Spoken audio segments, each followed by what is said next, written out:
Hello बच्चों, let's read this question. The question says insulin is dissolved in suitable solvent and osmotic pressure of solution of various concentration gram per centimeter cube C is measured at 20 degrees Celsius. The slope of a plot of pi against C is found to be 4.65 into 10 raised to the power minus 3. The molecular weight of insulin in gram per mole is option A है 3 into 10 raised to the power 5, option B है 9 into 10 raised to the power 5, option C है 4.5 into 10 raised to the power 5, option D है 5.16 into 10 raised to the power 6. The key concept for this question is osmotic pressure. Osmotic pressure. Osmotic pressure is basically equals to pi is equals to CRT. Pi is equals to CRT.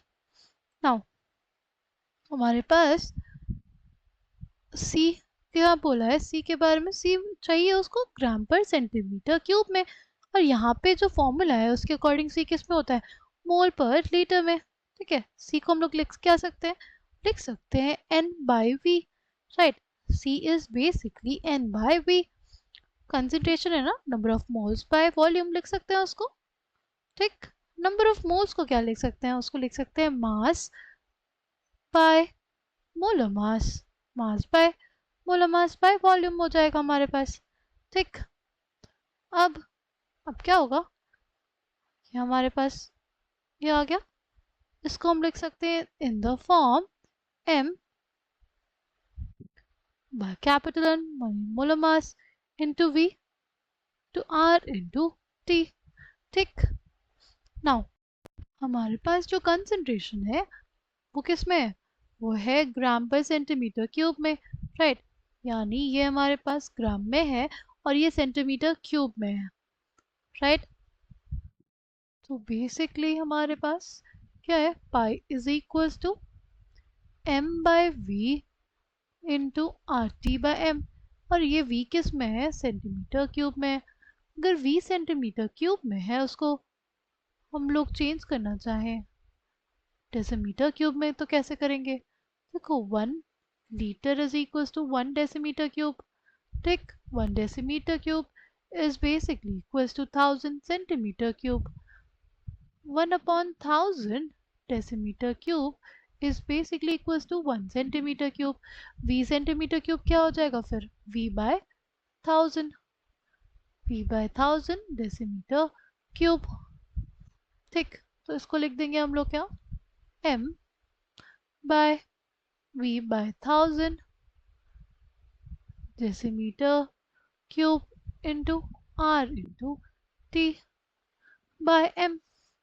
ठीक, इस decimetre cube को हम लोग litres भी लिख सकते हैं, है ना. उसको हम लोग क्या कर सकते हैं, उसको हम लोग लीटर्स भी लिख सकते हैं.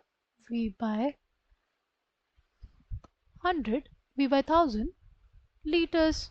ठीक है, अब इसको लिख दे M by V, जाएगा हमारे पास 1000 into R into T by M, किसके बराबर, पाई के बराबर. ये जो m by v है, m by v हमारे पास किसके बराबर है, c के बराबर. Pi is equal to c into 1000 into R T by M. ठीक, और अगर हम लोग बात करें, इसको कंपेयर कर देंगे हम लोग स्ट्रेट लाइन की इक्वेशन के साथ, वो है y is equal to M X. Right, y हमारे पास क्या हो जाएगा पाई, x क्या हो जाएगा c. ठीक, m क्या हो जाएगा हमारे पास, यानी जो हमारा स्लोप है वो क्या हो जाएगा, slope will be equals to 1000 R T by M. हो जाएगा क्या, 1000 R T by M. Okay, अब इसको हम लोग लिख सकते हैं किसके बराबर, स्लोप की वैल्यू क्या दी हुई है हमें, 4.65 into 10 raise to the power minus 3. Right, क्या हो जाएगा 4.65 into 10 raise to the power minus 3 is equals to 1000 into R into T by M. हमें निकालना है m. m will be equals to 1000 into 0.082 into temperature 20 degree Celsius को हम लोगों को कन्वर्ट करें पड़ेगा केल्विन में क्या हो जाएगा 273 प्लस 20 यानी 293 केल्विन बाय हो जाएगा 4.65 into 10 raise to the power minus 3। इसको सॉल्व करेंगे क्या आ जाएगा हमारे पास 0.082 into 293 by 4.65 into 10 raised to the power 6. This will come out to be कितना? ये बेसिकली हमारे पास हो जाएगा 5.16 into 10 raised to the power 6. Coming back to the question, correct answer for this question will be option D. I hope you understood it well. Thank you and all the best.